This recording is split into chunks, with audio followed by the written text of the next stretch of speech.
하나님 말씀은 마태복음 16장 21절부터 26절까지 말씀입니다. 오늘은 사순절 두 번째 주일로서 순환 예고와 베드로의 반응이라는 제목으로 말씀을 드립니다. 예수님이 우리를 구원하기 위해서 십자가에 돌아가시기 40여일 전에 예수님은 제자들을 데리고 가이사라 빌립보 지방으로 가십니다. 거기서 예수님은 제자들에게 너희는 나를 누구라 하느냐 하고 물으셨을 때 베드로가 주는 그리스도시요 살아계신 하나님의 아들이십니다 하고 대답을 했습니다. 이 대답을 들은 예수님이 얼마나 기뻐하셨는지 몰라요. 바요나 시몬아, 네가 정말 복이 있는 사람이다 하면서 굉장히 칭찬을 하시고 천국 열쇠를 너에게 주겠다 이렇게까지 말씀을 하셨어요. 이렇게 제자들로부터 신앙 고백을 받으셨던 예수님께서는 그동안 가슴에 깊이 묻어 두었던 자기의 죽음과 부활에 대한 이야기를 이제 하기 시작하십니다. 예수님은 자기의 죽음과 부활에 대한 이야기를 제자들에게 3번 하십니다. 그런데 오늘 본문은 그 첫 번째 십자가의 죽음과 부활에 대한 예고를 하신 말씀입니다. 오늘 21절 말씀에 보면 이 때로부터 예수 그리스도께서 자기가 예루살렘에 올라가 장로들과 대제사장들과 서기관들에게 많은 고난을 받고 죽임을 당하고 제3일에 살아나야 할 것을 제자들에게 비로소 나타내시니 이렇게 말씀하셨어요. 이 때로부터 그랬어요. 이 때로부터라는 말은 제자들이 신앙 고백을 하고 난 이후부터 이렇게 해석을 할 수 있는 말씀이죠. 그리고 예수님이 예루살렘에 올라가시면 장로들과 대제사장들과 서기관들에게 많은 고난을 받고 죽임을 당한다 그랬어요. 장로들과 대제사장들과 서기관들, 이 사람들은 유대교 지도자들입니다. 그들에게 고난을 받고 죽임을 당하고 제3일에 살아나야 할 것이다. 살아나야 할 것을 제자들에게 비로소 나타내기 시작하신 겁니다. 신앙 고백이 있고 난 이후에 비로소 이제 이 말씀을 하시기 시작한 겁니다. 그런데 여기 살아나야 할 것을 또 고난을 받고 죽임을 당해야 할 것을 하는 이 부분들을 영어 성경에서는 must로 되어 있어요. 왜 죽임을 당해야만 하는지, 왜 살아나야만 하는지 하는 것을 말씀을 하신 거예요. 그러자 이 말씀을 들었던 수제자 베드로가 예수님을 붙들고 항변을 했습니다. 주여 그리 마옵소서. 이 일이 결코 주님에게 미치지 않을 것입니다 하고 말을 했습니다. 22절 말씀에 보면 베드로가 예수를 붙들고 항변하여 이르되 주여 그리 마옵소서. 이 일이 결코 주께 미치지 아니하리이다 그랬어요. 여기서 항변하여 하는 이 항변한다는 말은 에피티마오라고 하는 그리스 말입니다. 그 뜻은 책망조로 강하게 하는 말을 뜻합니다. 베드로가 아주 강하게 예수님에 대해서 책망조로 죽으시면 안 된다고 가로막고 있는 것입니다. 그러자 예수님은 베드로를 향해서 그 즉시 사탄아 내 뒤로 물러가라 하고 말씀을 하십니다.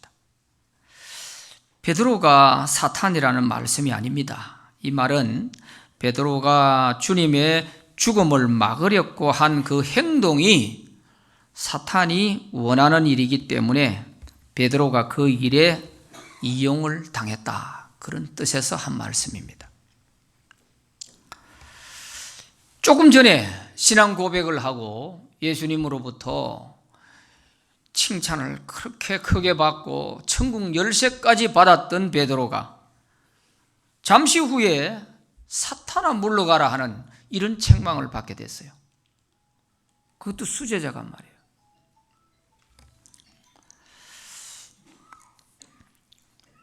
수제자 베드로가 어찌해서 예수님께 이런 책망을 들을 정도로 항변을 하게 됐는지, 왜 이런 항변을 하게 된 것인지 오늘 그 이유를 말씀을 드리려고 합니다. 첫째는 예수님이 고난받으시는 이유를 몰랐기 때문입니다. 예수님이 왜 고난을 받으시고 죽으셔야 되는지 하는 그 이유를 베드로는 전혀 모르고 있었습니다.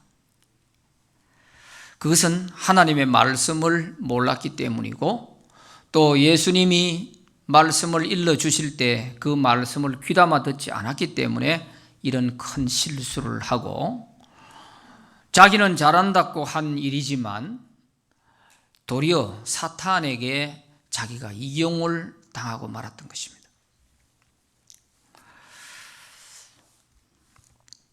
예수님이 고난받으실 것은 이미 예수님이 탄생하시기 700년 전에 이사야 선지자를 통해서 미리 다 말씀해 주셨어요. 이사야서 53장 5절 6절 말씀에 보면 그가 찔림은 우리의 허물 때문이요 그가 상함은 우리의 죄악 때문이라. 그가 징계를 받음으로 우리는 평화를 누리고 그가 채찍에 맞음으로 우리는 나음을 받았도다. 우리는 다 양 같아서 그릇 행하여 각기 제 길로 갔거늘 여호와께서는 우리 모두의 죄악을 그에게 담당시키셨도다. 그렇게 말씀하셨죠. 여기에 보면 그가 찔림은 우리의 허물 때문이요 그가 상함은 우리의 죄악 때문이라. 그가 징계를 받음으로 우리는 평화를 누리고 그가 채찍에 맞음으로 우리는 나음을 입었다. 그가 4번이나 반복됩니다. 여기에 그는 바로 장차 오실 예수님을 말합니다. 예수님이 장차 오시게 되면 마지막에 이렇게 우리를 위해서 대신 고난을 받으시고 죽게 되실 것이다. 왜냐하면 하나님께서 우리의 죄값 대신에 예수님에게 우리 죄값을 다 담당시키셨기 때문이라 하는 것입니다. 이런 하나님 말씀 일러주신 것이 있는데 베드로는 전혀 이것을 모르고 있는 것이죠. 물론 이 당시에 구약 성경이 있긴 했습니다만 베드로 같은 사람이 구약 성경 들고 읽을 만한 그런 건 아니죠. 그렇기 때문에 아마 더더욱 베드로에게 있어서는 예수님의 고난당하시고 죽으신다는 이 사실을 이해하기는 어려웠을지 모릅니다.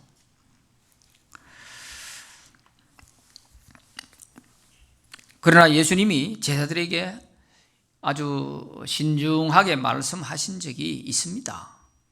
인자가 세상에 온 것은 섬김을 받으려 함이 아니라 도리어 섬기려 하고 자기의 목숨을 많은 사람을 위하여 대속물로 주려 함이니라.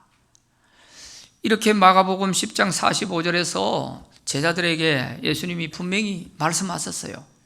내가 이 세상에 온 것은 많은 사람의 대속물로란 말은 대가를 지불하기 위해서 치르는 것을 말하잖아요. 그러니까 우리 모든 인류의 죄를 대신 짊어지고 자신이 죽게 된다는 것이죠. 이런 말씀을 하셨음에도 불구하고 제자들은 이런 말씀을 귀담아 듣지 않았습니다. 그러니까 예수님은 말씀하셨지만 제자들은 전혀 그 말씀이 마음에 남아있지 않는 것이죠. 그 결과가 바로 이런 큰 실수를 하게 되는 것입니다.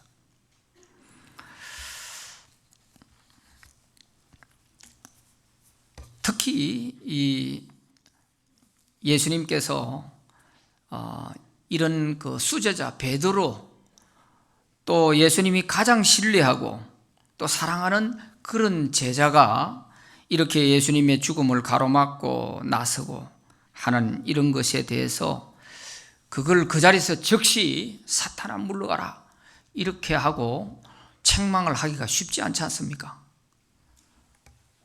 자기를 위해서 해주는 말이라는 것도 예수님도 잘 알죠. 그렇지만 예수님은 그 자리에서 바로 아무리 사랑하는 제자라 할지라도, 네가 아무리 수제자라 할지라도 너는 나를 넘어지게 하는 자라 하면서 사탄아 내 뒤로 물러가라고 이렇게 책망을 하셨어요.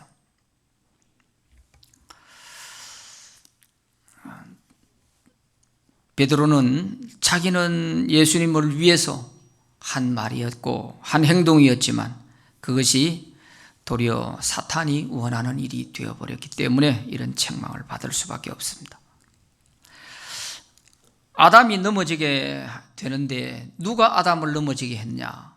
하와가 그랬습니다. 하와는 아담에게 있어서 분신과 같은 사람 아니에요? 자기 갈비뼈를 뽑아서 만들어 놓은 사람, 눈에 넣어도 아프지 않을 그런 사람이 하와 아니에요. 그 하와가 선악과를 따먹고 가져와가 아담에게 먹으라고 주었을 때 아담이 보니까 기가 막힌 거 아니에요. 이건 먹어서는 안 되는 것인데 이걸 먹고 저러니. 그럴 때 만약에 아담이 예수님처럼 말이죠, 사탄아 물러가라 하고 이렇게 하와를 딱 끊어가지고 했더라면 선악과를 안 먹고 넘어지지 않았을 텐데 자기의 분신과 같은 사랑하는 사람이 옆에서 먹으라고 하니 헐 수 없이 먹었던 것 같아요. 그래서 얼마나 급하게 먹었는지 여기 볼록 튀어나왔잖아요. 이게 아담스 애플이라고 하는 겁니다. 아마 제 생각에는 성경에는 없지만 하와가 가서 선악과를 먹으라고 할 때에 하와가 아담이 자기를 얼마나 좋아한다는 걸 잘 아니까 당신 내가 주는 이거 안 먹으면 나하고 이혼하자 이랬을지 몰라요. 그러니까 아담이 꼼짝 못하고 그걸 먹었던 거죠. 이렇게 나를 넘어지게 하고 나를 시험 들게 만드는 것은 낯선 사람들이 아니에요. 내 주변에 있는 가장 내 분신과 같고 가장 아끼고 사랑하고 믿고 신뢰하는 그런 사람을 통해서 우리가 넘어지는 겁니다. 그래서 이걸 조심해야 되는 거죠. 우리가 주님을 바로 따르려고 하면 항상 말씀에 깨어 있어야 됩니다. 성경 말씀에 깨어 있고 또 말씀에 무지하게 되면 베드로처럼 이렇게 갈팡질팡할 수밖에 없는 거예요. 예수님이 하신 말씀을 좀 귀담아 듣고 마음에 새겨 들었더라면 이런 실수는 사탄아 물러가라 하는 이런 자리에까지 떨어지지는 않았을 거란 말이죠. 그런데 베드로가 이렇게 말씀에 깨어있지 못하니까 이런 지경까지 떨어지게 된 것입니다. 두 번째는 하나님의 일보다 사람의 일을 생각했기 때문입니다. 오늘 본문 23절에 보면 예수께서 돌이키시며 베드로에게 이르시되 사탄아 내 뒤로 물러가라 너는 나를 넘어지게 하는 자로다. 내가 하나님의 일을 생각하지 아니하고 도리어 사람의 일을 생각하는도다 하시고 그랬습니다. 예수께서 유대교 지도자들에게 고난받고 돌아가신다고 하니까 베드로는 예수님을 위하는 마음으로 항변을 했습니다. 주님, 결단코 이런 일은 있을 수가 없습니다. 우리가 살아있는 한에 선생님이 저 유대교 지도자들에게 고난을 당하고 죽임을 당한다는 거, 우리가 그건 용납할 수 없습니다. 이것은 정말 예수님을 지극히 위하는 마음이고 충성된 마음이지 않습니까? 예수님도 그걸 모르는 바가 아닙니다. 알죠? 우리가 있는 한 어떻게 선생님이 저렇게 고난당하고 죽임을 당하는데 그걸 어떻게 우리가 보고 있으라는 말입니까? 안 됩니다. 그것이죠. 그런데도 예수님은 그 즉시 베드로를 향해서 사탄아 내 뒤로 물러가라. 네가 나를 넘어지게 하는 자로다. 너는 하나님의 일을 생각하지 아니하고 사람의 일을 생각하는구나. 그렇게 책망을 하십니다. 자, 여기서 우리는 하나님의 일은 무엇이고 사람의 일은 무엇인가 하는 것을 분명하게 알아둬야 됩니다. 하나님의 일은 하나님의 아들 예수님을 세상에 보내셔서 인간의 모든 죄를 대신 예수님이 짊어지고 십자가에 죽으심으로 인류를 구원하는 이것이 하나님의 일입니다. 이게 하나님의 프로젝트란 말이죠. 그런데 이것을 베드로가 나서서 예수님을 죽지 못하도록 가로막는 거예요. 예수님이 이 땅에 이걸 위해서 오셔서 이제 하늘나라에 대한 모든 것을 다 말씀하시고 마지막에 이제 이 십자가를 지고 돌아가시는 이것만 남아있는 거죠. 예수님 사역에서 마지막 최대의 고비입니다. 이것이 있어야만 인류를 구원하는 것인데 이것을 하지 못하도록 가로막고 나선 사람은 다름 아닌 수제자 베드로였단 말이죠. 사탄은 어떻게 해서라도 예수님이 인류를 구원하는 이 일만큼은 하지 못하도록 방해를 하는데 먼저 베드로를 통해서 이렇게 가장 가까이 있는 사람을 통해서 하지 못하도록 가로막았고 예수님이 이걸 용납하지 않고 딱 끊으니까 여기서 사탄이 손을 떼고 끝낸 게 아닙니다. 얼마나 사탄이 집요하게 예수님을 이 십자가 지지 못하도록 이렇게 따라다니면서 괴롭힌지 몰라요. 마지막에 예수님이 십자가에 달려 계실 때에도 이 사탄은 예수님의 십자가 좌우편에 있는 그 강도들을 통하여서 이렇게 말합니다. 네가 하나님의 아들이면 한번 십자가에서 뛰어내려봐라. 우리도 한번 구원해봐라. 그러면 우리가 예수 믿을게. 당신이 하나님의 아들이라는 걸 믿을게. 당신이 하나님의 아들이라면서 왜 이 십자가에서 이렇게 비참하게 죽냐? 그게 바로 예수님 바로 옆에 있었던 강도입니다. 이렇게 마지막까지도 예수님을 십자가 지고 돌아가시지 못하도록 방해를 하는 거예요. 이걸 방해를 해야 인류를 구원하지 못하게 되는 것이니까요.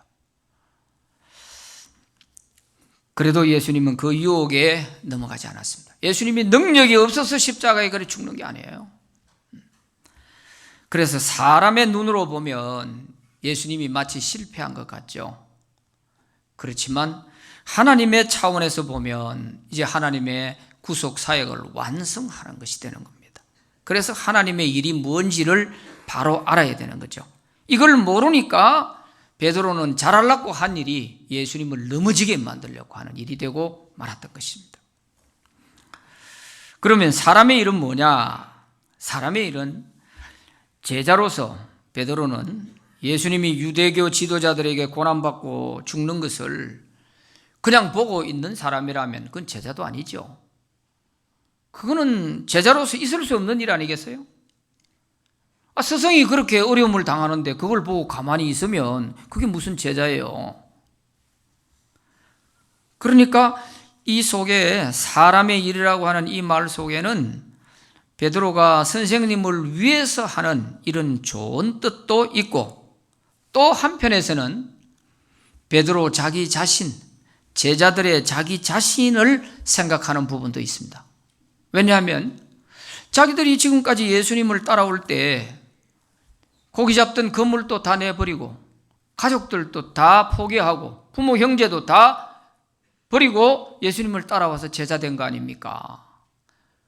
그래서 자기들은 예수님 따라와서 저 예수님이 나중에 왕이 되면 우리도 한 자리 차지할 거다 이런 기대가 꽉 차 있는데 여기서 예수님이 죽으면 어떻게 되는 거예요? 그러면 우리는 뭐가 되느냐 이거죠. 그러니까 베드로가 절대로 예수님이 죽으시면 안 됩니다. 이런 뜻이 여기에 다 포함이 되어 있는 것입니다. 이게 바로 사람의 일이라는 거예요. 선생님을 위해서 의리를 지키기 위해서 제자의 도리를 다하기 위해서 하려고 하는 것도 문제가 되고 하나님의 일을 가로막는 것이 되고 또 자기 자신들의 어떤 출세욕을 생각하면서 우리 신세가 이게 뭐냐? 우리 신세가 말이 아닌데 이러다가 예수님 돌아가시면 우리는 어떻게 되냐? 고향으로 돌아가도 고향의 사람들이 뭐라고 하겠냐? 가족들이 뭐라고 하겠냐? 예수님 따라가서 뭔가 출세한다고 따라가더니 뭐 초라한 모습으로 돌아왔구나 하면서 얼마나 비난을 하겠냐? 하는 이런 복잡한 생각들이 제자들의 가슴 속에 꽉 차 있는 것입니다. 그러니까 예수님을 죽지 못하도록 가로막는 거예요. 그래서 하나님의 일과 사람의 일, 이것이 분명하게 엇갈리고 있죠. 그래서 예수님께서 단호하게 거기서 말씀을 하신 것입니다. 너희가 나를 넘어지게 하는 자다, 그렇게 말씀하신 거죠. 그러므로 예수님의 제자가 되려면 예수님이 어떤 분이시며 그 예수님이 세상에 왜 오셨으며 하는 이것을 바로 알고 따라가야 참 제자가 될 수 있는데, 제자들은 뭔가 예수님이 임금이 될 것 같다 싶으니 따라가면 나중에 한 자리 하겠다 하는 이런 마음으로 따르게 되고, 예수님은 하나님의 일을 완성하기 위해서는 십자가에 죽으셔야 되고 하는 이것이 3년 반 동안 제자들을 데리고 다니면서 가르치고 훈련하고 했는데, 마지막까지도 이 제자들은 그걸 잘 모르고 있는 거예요. 조금 전에 신앙 고백을 해놓고서도 이렇게 사탄아 물러가라는 소리를 듣고 책망을 받는 거예요. 오늘 우리도 예수를 몇 년 믿었느냐, 내가 그렇게 열심히 주를 위해 살아왔는데 하는 이런 마음 가지면서 참 자부심을 가지고 있다가 어느 한순간 와르르 무너질 수가 있습니다. 나는 잘한다고 한 일인데 결과를 놓고 보면 완전히 사탄에게 이용당한 그런 일이 되고 말한 거예요. 내 자신만 생각하고 교회가 어찌됐든지 생각하지 못하는 이런 것이 자기가 충성한 게 지금까지 충성이 아니야. 이게 주님을 위해서 한 게 아니야. 그래서 잘하려고 하는 사람일수록 항상 이걸 생각해야 되는 거예요. 내가 지금 하나님의 일을 생각하고 하는 것인지 사람의 생각으로 하는 것인지 이걸 판단하지 못하면 나중에 자기 스스로 무너지는 겁니다. 내가 그렇게 충성했는데 말이야, 나를 알아주지 않는다고. 이게 참 답답한 일이죠. 그래서 베드로를 향해서도 심지어 예수님께서 너는 하나님의 일을 생각하지 않고 사람의 일을 생각하는구나, 이렇게 책망을 듣게 된 것 아니겠습니까? 예수님의 제자 가운데 가룟 유다도 보세요. 하나님의 일을 생각을 못하고 사람의 생각에 사로잡혀가지고 예수님 돌아가시기 전에 이제 예수님 마음을 시원하게 해줬던 마리아가 자기 집에 예수님을 초청해서 향유옥합을 깨뜨리고 예수님께 향유를 부어드렸잖아요. 그 자리에 가룟 유다가 뭐라고 합니까? 그 마리아를 보고 책망을 하면서 너는 이 비싼 향유를 팔아서 가난한 자들에게 나누어주면 많은 사람들에게 도움이 될 텐데 왜 이걸 허비하고 있냐, 이러면서 마리아를 책망을 했어요. 기가 막힌 일 아닙니까? 가난한 자들을 생각하는 것, 그것도 좋은 생각이겠지만 성경을 그 뒤에 보면 그거 팔아서 헌금하면 자기가 훔쳐가려고 그랬다는 거예요. 지금 이런 사탄의 이용을 당하고 있는 줄도 모르고 가룟 유다는 지금 예수님 앞에 그런 못된 소리를 하고 있는 거예요. 그러니까 예수님께서 너희가 왜 마리아의 마음을 괴롭게 하냐, 가만두어라. 저 마리아가 한 일은 내 장례를 미리 준비한 것이다 하면서 아주 좋은 일을 했다고 칭찬을 하셨어요. 이렇게 똑같은 한 장면인데도 예수님이 보는 시각과 제자들이 보는 시각이 이렇게 다른 거예요. 제자들이 보는 것은 인간의, 사람의 일을 생각하는 거예요. 그런 반면에 주님이 보실 때에는 하나님의 일을 생각하잖아요. 우리가 항상 이런 경계선상을 넘나들고 있습니다. 특히 교회에서 일을 많이 하는 사람들일수록 이런 경계선상을 넘나들 때 굉장히 위험합니다. 잘해야 자기가 시험에 빠지지 않는 것입니다. 잘 생각해야 돼요. 정말 내가 주님을 바라보고 하는 것인지 하는 이것을 좀 잘 알고 해야 되지, 그러지 못하면 큰일 나는 거예요. 오늘 우리가 예수를 믿고 예수님을 따르는 목적이 무엇일까요? 우리가 예수 믿는 목적은 분명하게 바로 알고 믿어야 돼요. 우리가 예수 믿는 것은 우리 죄를 용서받고 우리가 죄에서 구원받는 것입니다. 지옥 갈 우리 영혼이 구원받아서 천국 갈 수 있도록 해주시기 위해서 예수님이 이 땅에 오셨고 예수님이 십자가에 돌아가신 거예요. 그 예수를 우리가 믿는 목적이 뭐냐? 죄사함 받아서 하나님 자녀 되는 거예요. 구원받는 거예요. 이게 예수 믿는 목적입니다. 이거를 분명하게 해놓고 우리가 하나님의 자녀로서 하나님 말씀대로 살아가면 하나님이 거저 주시는 보너스가 많습니다. 거저 주시는 선물이 너무 많아요. 기도하면 들어주시고 우리 마음의 소원을 품으면 소원도 들어주시고 또 몸이 아플 때 주님께 기도하면 병도 낫게 해주시고 우리 살아가는 생업에도 때를 따라 하나님이 넉넉하게 복도 주시고 예수 믿고 구원받은 사람이 하나님 자녀로서 살아갈 때 하나님이 주시는 이런 선물이 너무 많은 거예요. 이런 선물을 받고 살아가다 보면 그 다음에는 나를 구원하신 그 주님을 사랑하고 그 주님을 위해서 이렇게 살아가야 되는데 주님에 대한 마음은 멀어지고 선물에 대해서만 관심이 많은 이런 신자로 바뀌어져 가고 있는 모습들이 우리에게 있습니다. 이게 문제인 겁니다.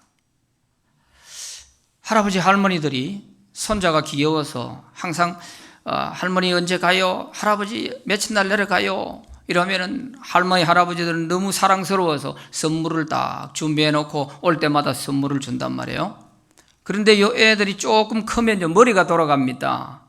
그래서 딱 대문에 들어서면은 할머니 할아버지 인사하는 것도 잊어버리고 선물부터 봅니다. 할아버지 오늘 선물 뭐예요? 이래 되면 할머니 할아버지 마음이 어때요? 섭섭하죠. 아, 내가 뭔가 교육을 잘못했구나. 얘가 할머니 할아버지는 모르고 선물에만 관심이 다 쏠려 있구나. 오늘 우리가 하나님 앞에 꼭 그 모습입니다.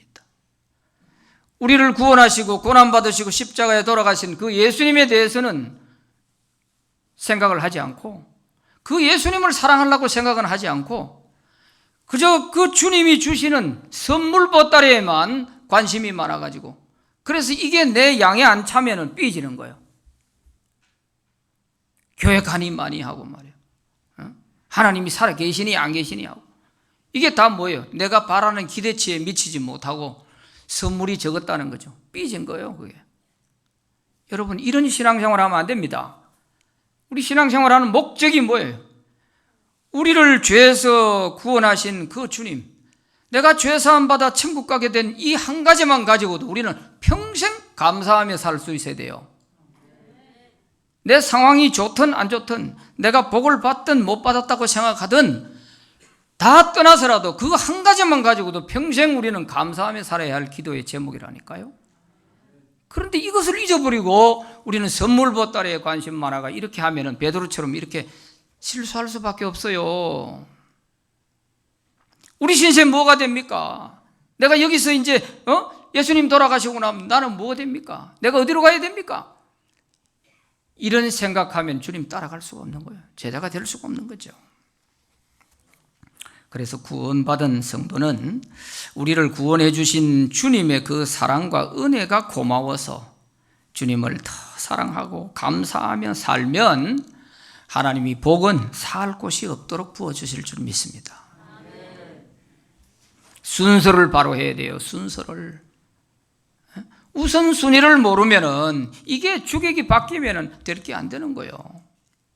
세 번째, 자기를 부인하고 자기 십자가를 지고 주님을 따라야 하는 것을 몰랐습니다. 24절 말씀에 보면 이에 예수께서 제자들에게 이르시되 누구든지 나를 따라오려거든 자기를 부인하고 자기 십자가를 지고 나를 따를 것이니라 하고 말씀하십니다. 여기에 보면 이에 예수께서 제자들에게 이렇게 되어 있어요. 제자들에게. 이것은 베드로에게만 한 말씀이 아니에요. 둘러서 있는 옆에 있는 모든 제자들에게 다 해당되는 말씀으로 하신 거예요. 베드로가 이렇게 큰 실수를 해서 책망받았어요. 베드로에게도 해당되지만 다른 옆에 있는 제자들도 너희들에게도 다 해당된다는 거예요. 그래서 누구든지 나를 따라오는 제자가 되려면은 자기를 부인하고 자기 십자가를 질 각오가 안 돼 있으면 안 된다. 어렵다. 그런 말씀입니다. 이것은 예수님이 고난받으신 후에 돌아가시게 되면 곧 고난이 제자들에게도 닥칠 것이기 때문에 그래서 미리 말씀하시는 거예요. 그래서 십자가를 지고 나를 따르라. 이 말은 죽음을 각오하고 따르라. 그런 말씀 아닙니까? 죽음을 각오하고. 그리고 예수님은 고난당하시고 죽는다 하는 요 얘기만 하신 게 아니고 그 뒤에 함께 부활, 내가 사흘 만에 다시 살아난다 하는 얘기도 같이 하셨는데 제자들의 귀에는 예수님이 죽는다는 얘기만 크게 들리고 사흘 후에 다시 살아난다는 이 얘기는 안중에도 없는 거예요. 그러니까 이런 실수하는 겁니다. 베드로가 말씀을 제대로 귀담아 듣고 내가 고난당하고 죽지만 사흘 만에 다시 살아난다 하는 이쪽에 부활의 강조를 두고서 좀 말씀을 들었더라면 돌아가시긴 하지만 다시 살아나신다고 하니까 우리가 좀 기다려보자 이럴 수도 있을 텐데 이 부활에 대해서는 전혀 안중에도 없고 죽는다는 이 얘기가 너무 크게 다가오니까 그래서 안 됩니다 하고 가로막고 나서는 거예요.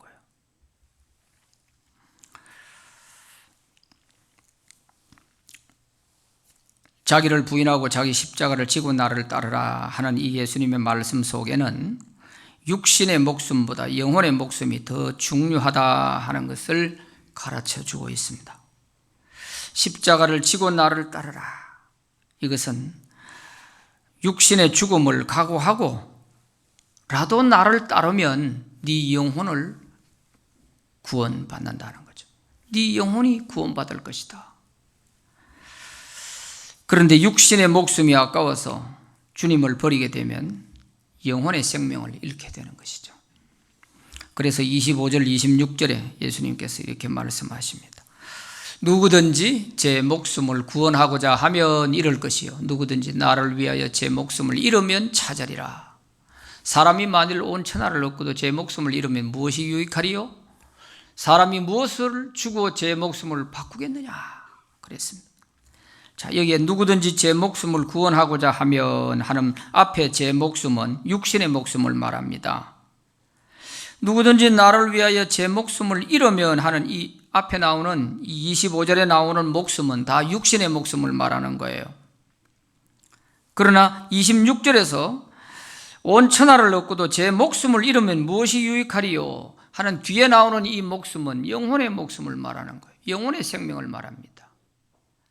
이 육신의 목숨이 아까워서 영혼을 잃어버리게 된다면 무슨 유익이 있겠느냐 그거예요. 사실이 그렇지 않습니까? 우리가 이 땅에 사는 동안 천하를 손에 다 쥐었다 할지라도 내가 죽을 때 가져가는 거 있습니까? 하나도 못 가져가잖아요. 그것 때문에 살다가 내 영혼을 방치해서 내 영혼이 지옥 간다면 무슨 의미가 있냔 말이죠. 육신은 잠깐 있다가 사라질 것이지만 영혼은 내세에서 영원한 삶을 살아야 되는데 이걸 어떻게 감당하겠습니까? 그래서 육신의 목숨, 네가 십자가를 지고 나를 따를 각오가 안 돼 있으면 네 영혼 끝까지 지키기가 어렵다 그 말씀이에요. 오늘 예수님을 따르는 우리 모두도 마찬가지입니다. 예수 믿는 목적을 분명히 하고요, 내가 왜 예수님의 뒤를 따라가야 되는지, 따라갈 때는 내가 어떤 각오로 가지고 따라가야 되는지 이거를 분명히 하고 우리가 예수를 믿어야 넘어지는 자가 되지 않는 것입니다. 베드로처럼 이렇게 갈팡질팡 그렇게 실수하지 않는 것입니다. 내 영혼을 위해서라면 나는 모든 걸 다 잃어도 주님을 포기할 수는 없어, 내가 천국을 포기할 수는 없어 하는 이런 각오가 되어 있는 자만이 마지막 천국의 주인공이 될 줄 믿습니다. 저와 여러분은 오늘 이 말씀 사순절 두 번째 주일에 잘 기억하시기 바랍니다. 분명하게 예수님이 고난받으시고 돌아가신 이유가 뭔지, 또 하나님의 일을 생각하지 않고 사람의 일을 생각하게 되면 이런 실수한다는 거, 자기를 부인하지 못하고 십자가를 질 각오가 안 돼 있으면 이렇게 실수할 수밖에 없다는 거, 이거 꼭 명심하시고 이번 한 주간 깊은 묵상하시면서 내가 뭔가 잘못되어 있는 게 뭔지를 하나하나 또 고쳐나가고 새롭게 변화되는 그런 은혜가 있기를 바랍니다. 기도합시다. 하나님 아버지 감사합니다.